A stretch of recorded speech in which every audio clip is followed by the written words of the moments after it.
20th century to the end of the 20th century. Because I'm talking about the Orthodox Church and the revival of anti-Semitism in Romania post-1989. This is part of my PhD thesis, which I finalized in December last year. And most of the elements are from the third and fourth sections of the thesis. After the fall of the Ceausescu regime in December 1999, a strong nationalism emerged in Romania. Often this nationalism was linked with anti-Semitism and Holocaust denial. Romanian anti-Semitism after 1989 took different forms: desecration of Jewish cemeteries, anti-Semitic attacks, and in far-right nationalist newspapers, and the emergence of anti-Semitic parties such as Right Romania Party and the New Generation Party.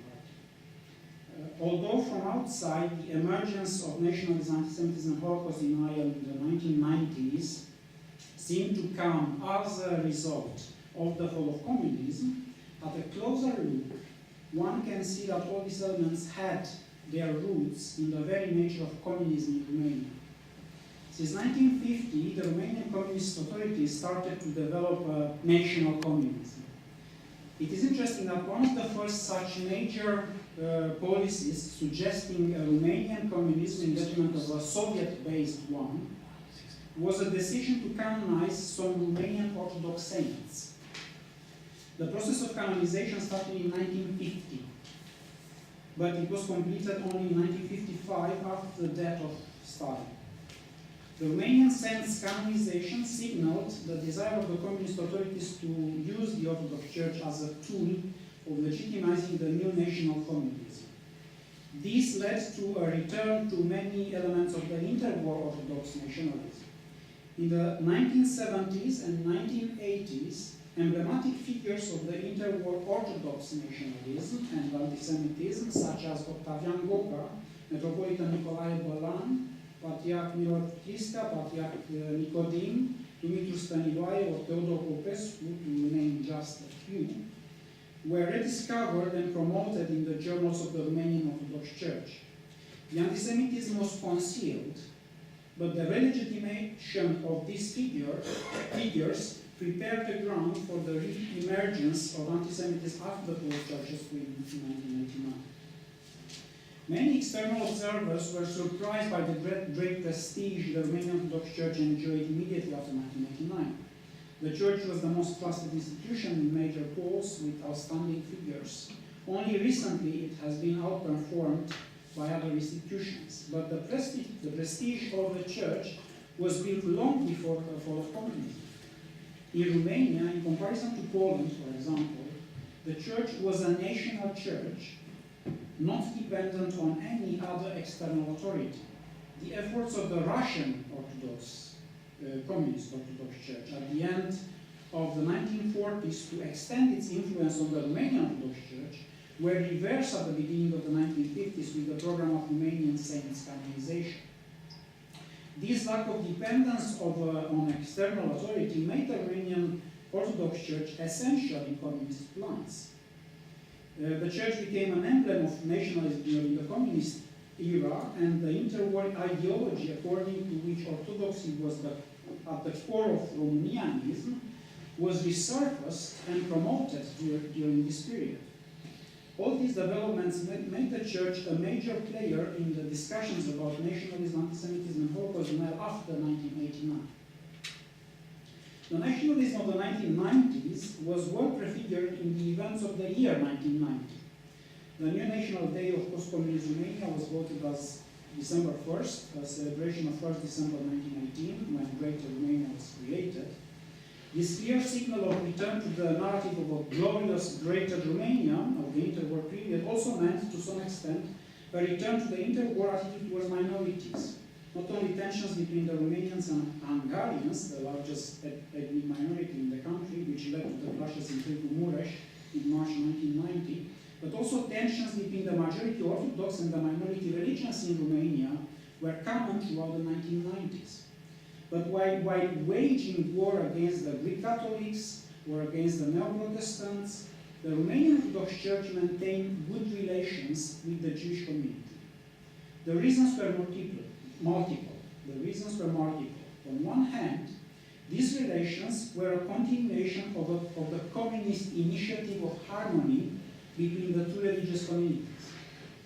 This was based on a complete forgetfulness of the negative involvement of the Orthodox Church in the Holocaust, and was marked by what I would call a year zero, which should be placed in 1948, when both the Romanian Orthodox Church and the Jewish community elected new leaders enforced by the communist regime.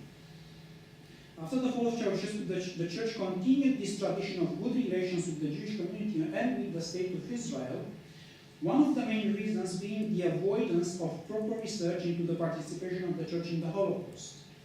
But the fact that the Church avoided official expression of anti-Semitism does not mean that it did not promote anti-Semitism. There are at least three ways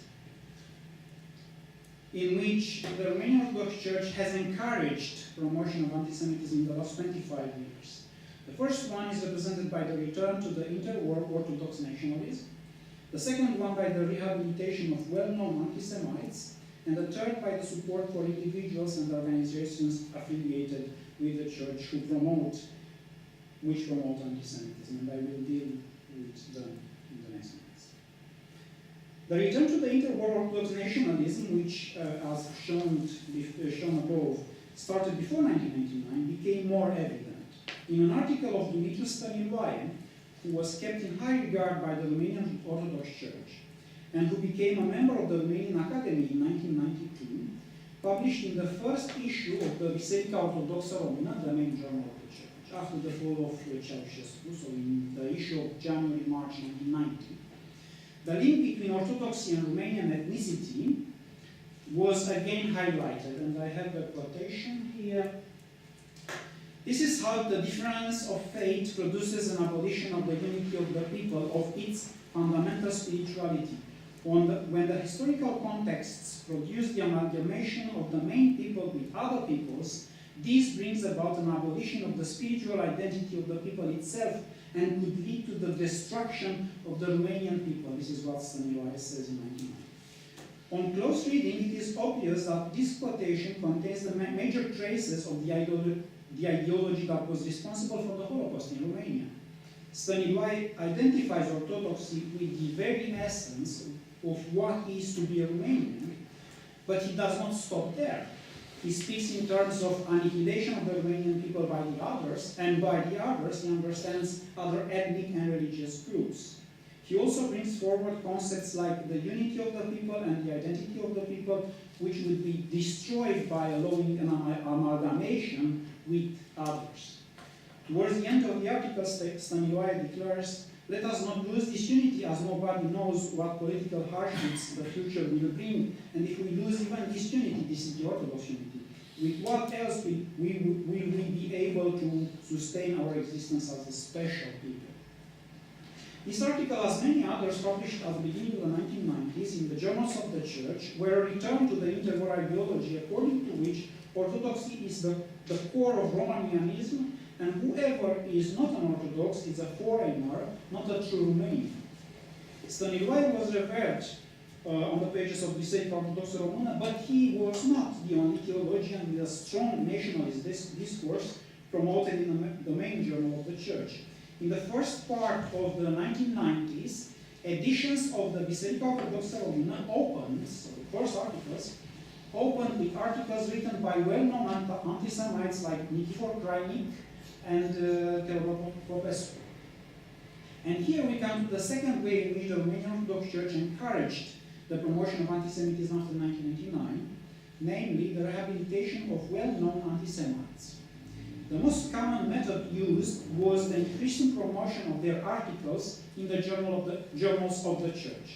Their anti-Semitic views were obstructed because the Church wanted to avoid disturbing the relations with the Jewish community and dealing with the Holocaust. But the rehabilitation and promotion of these individuals increased their popularity among Orthodox faithful. Another method of rehabilitation was represented by decisions of the Holy Synod. For example, on 25th of September 1990, the Holy Synod voted the public rehabilitation of Visayom Puiu, former Metropolitan of Bukovina in Transnistria, and of Valerian Trifa, the former Romanian Orthodox Bishop of America. Both Puiu and Trifa were known for their anti-Semitism. Puiu was condemned to death in absentia by a Romanian Communist tribunal in 1946 for his links to the Iron Guard government in exile and for his support of Romanian policies in Transnistria.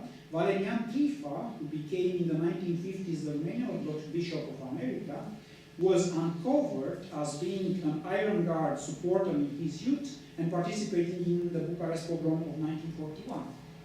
The 1990 decision of rehabilitation avoided any serious analysis of their anti-Semitism. Instead, Puiu and Trifa were presented as victims of communism. The attitude of the Church towards controversial individuals appeared also in an exchange of letters between the United States Holocaust Memorial Museum and the Romanian Orthodox Patriarchy. In June 2001, Miles Lerman, Chairman Emeritus of the United States Holocaust Memorial Council, wrote Patriarch Theoptist complaining about the monument dedicated to the wartime leader Ion Antonescu, which was unveiled in June 2001 in a Romanian Orthodox church. Patriarch Theoptist replied to Mr. Lerman on 13 July 2001. He tried to minimize the issue and to pass the responsibility to an inferior authority. In the last paragraph of his letter, Theoptist expressed his hope that, and I quote, "This case will not in any way change the good relations established between the Romanian Orthodox Church and the Jewish people," end of quote. In the last sentence of the letter, the Patriarch wrote, and I quote again, "Additionally, it ought to be mentioned that the Romanian society of today is extremely divided as far as the person of Ion Antonescu is concerned," end of quote. Although Miles Lerman explained in his letter the negative role of Ion Antonescu in the destruction of Romanian Jewry, the Patriarch of the Church showed reluctance to accept the version of the USHMM regarding the former leader of the country. This last sentence and the fact that Theoptist did not address at all Mr. Lerman's allegations that the monument was raised with the participation of the anti-Semitic Greater Romania Party showed that in 2001 the Orthodox Church was reluctant to distance itself from those promoting right-wing anti-Semitism. And this example leads me to the third and most explicit way in which the Romanian Orthodox Church encouraged promotion of anti-Semitism, namely the support for individuals or groups affiliated to the Church who have been promoting anti-Semitism. Ilie Cleopa, a Romanian monk with a large audience after the fall of communism, who shared and expressed publicly legendary Iron Guard views in his writings published after 1989, was held in high regard by the Church. He suffered during some periods of the communist regime, but he also enjoyed periods in which his articles or books were published by the Church. After 1999, not only did he have a great influence on the Orthodox faithful, but his books were introduced by important members of the hierarchy. In one of the books published in 2004, with the blessing of Metropolitan Daniel of Moldova, who today is the Patriarch of the Romanian Orthodox Church, Cleopa described Judaism as, quote, "the Jewish faith given to them by Moses, the prophet. They do not believe in Jesus Christ, the Redeemer of the world, refusing the new covenant brought by him. This is why they persecute the Christians."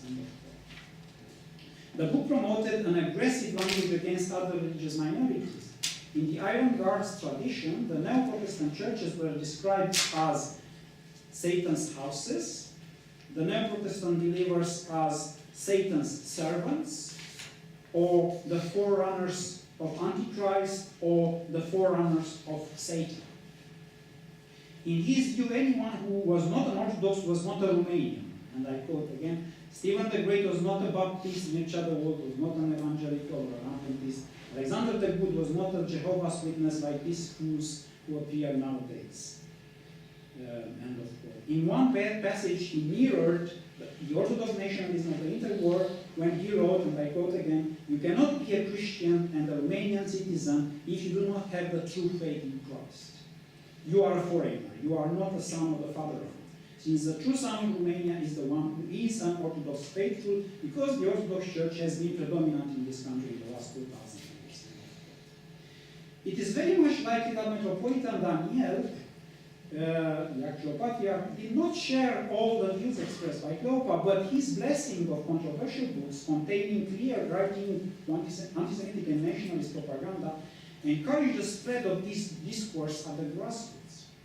The same can be said about Justin Pârvu, the archimandrite of the Petru-Vodă monastery, who, although known for his iron-guard past and for his pro-legionary attitudes after 1999, was still very much revered in Orthodox circles.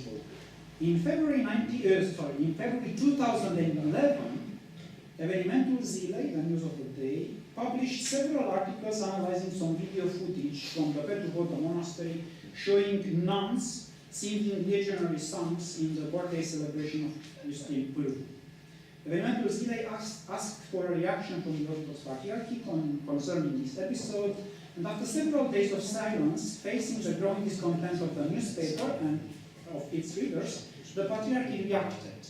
Although the press release of the Patriarchy attacked the newspaper for allegedly not understanding the organization of the church, it clearly stated that, at the end, that, I have that quote, the Romanian Patriarchy does not initiate and promote racist, xenophobic, and anti-Semitic movements, and does not support enmity based on religious or ethnic reasons, as they are contrary to the gospel of love towards all people.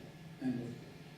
Although clearly condemning anti-Semitism and the promotion of enmity based on religious and ethnic reasons, the Patriarchy's communique did not directly condemn those involved in the events or the Iron Guard and tried to pass the responsibility to a lower authority of the church. Moreover, when Justin Pârvu died in 2013, last year, he was buried with great pomp, the ceremony being officiated by a large group of Orthodox priests led by the Metropolitan of Moldova.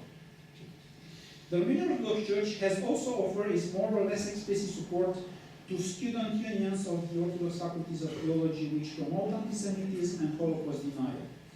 Continuing the tradition of the interwar period, these unions were active after 1990 in supporting the far-right agenda in general and anti-Semitism in particular. In 2008, a conflict erupted between such organizations and the Elie Wiesel Institute in Bucharest. The Elie Wiesel Institute successfully demanded the closure of an exhibition organized in Iași and entitled The Fate of Martyrs. The exhibition was set up by several Christian Orthodox organizations and celebrated some controversial anti-Semitic former Iron Guard priests who were arrested and persecuted after the war. They were considered in such circles as Orthodox martyrs. As a result of the closure, 16 organizations, the majority of them Orthodox, such as ASCOR, the Association of Christian Students, or the Friends of Mount Athos Association, wrote an open letter to the Romanian presidency, government, and parliament. The letter was an open attack against the Elie Wiesel Institute, accused of hatred against Orthodox. It openly defended the Iron Guard members and sympathizers and exonerated them without proper arguments of their role in the destruction of Romanian Jewry. The letter also defended promotion of Christian anti-Semitism. It made some recommendations, the most important ones being the elimination of the word anti-Semitism from the 2002 law and the redefinition of the word Holocaust to include, and I quote, the systematic persecution against Christians during the totalitarian communist regime, end of quote. When asked to respond to this unprecedented attack of organizations affiliated to the Romanian Orthodox Church against the Elie Wiesel Institute, the Jewish Community, and Holocaust Memory, the Orthodox Patriarchy refused to make any comment. This is not surprising given the support of Orthodox faithful for anti-Semitic parties or movements. Although the Orthodox Church did not openly support the Greater Romania Party, Orthodox priests were, by the middle of 2000s, openly supporting the New Generation Party of George Becali. Although the party has not been as active recently on the Romanian political scene, the movement created by Becali furthered the coagulation of ultra-Orthodox, conservative ultra-Orthodox groups. They are often called the Orthodoxists and are very active on the internet and some social media sphere. One of their best-known online journal is Rost, which is a platform on which anti-Semitism and Holocaust denial are often openly promoted, and an aspect which triggered the special attention of the Visa Institute. Far-right parties and the Orthodoxists promote open anti-Semitism that goes hand in hand with the denial of the Holocaust or with comparative trivialization. Most often this discourse minimizes the number of victims of the Holocaust and or compares it with a greater number of victims of communism in what Michael Shafir brands as competitive martyrology. They are also active in annual commemoration of legendary heroes like Ivan Moța and Vasile Marin, where also Orthodox priests participate. Trying to conclude, I would say that the role of the Romanian Orthodox Church in promoting anti-Semitism in the last 25 years has been complex. Although the Church avoided official expression of anti-Semitism after 1989, actions such as the rehabilitation of well-known anti-Semites and the defense of controversial priests, monks, and organizations affiliated with the Church which promoted anti-Semitic iron-like ideology increased the impact of anti-Semitism at the grassroots. The fact that controversial books had forewords written by members of the hierarchy of the Romanian Orthodox Church led to the impression that although no official declarations were made against Jews, the general right-wing anti-Semitism of the interwar period, which was rediscovered in them, was blessed by the Church. The few instances when the Church was forced to take a stand against anti-Semitism, such as the events at the Petrovoda Monastery or the anti-Semitic carols broadcasted on national television in 2013, were lacking enthusiasm. Whoever reads those statements will remark the fact that the Church reacted very late and only after public pressure, and the declarations themselves, although condemned the promotion of anti-Semitism, did not speak out against those promoting such views and did not try to right the fuss.